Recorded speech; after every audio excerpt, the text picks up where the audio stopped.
Asante studio. Serikali imeshtushwa na kupitishwa kwa makontena 100 yenye bidhaa mbalimbali katika bandari ya Dar es Salaam bila kufanya ukaguzi na shirika la viwango Tanzania TBS, hatua ambayo ni kinyume cha sheria na haileti ushindani sawa kwa wafanyabiashara wenye viwanda hapa nchini. Waziri wa Viwanda, Biashara na Uwekezaji Bwana Charles Mwijage amewaambia waandishi wa habari kwa wizara yake imepata taarifa kwa makontena haya yamepitishwa katika kipindi cha siku 45.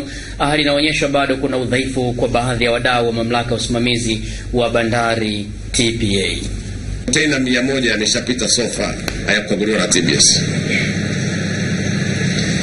Sasa kwa sababu mimi ni mlezi wa wafanyabiashara, nachukua fursa hii kuwaagiza wote waliopitisha makontena bandarini bila vibali vya TBS, bila kukaguliwa na TBS, wakatoe taarifa TBS mara moja.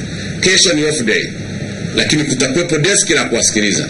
Ijumaa ni off day, tutakuwa na dawati la kuwasikiliza. Jumapili ni off day, tutakuwa na dawati la kuwasikiliza. Jumatatu, Jumanne ni mwisho.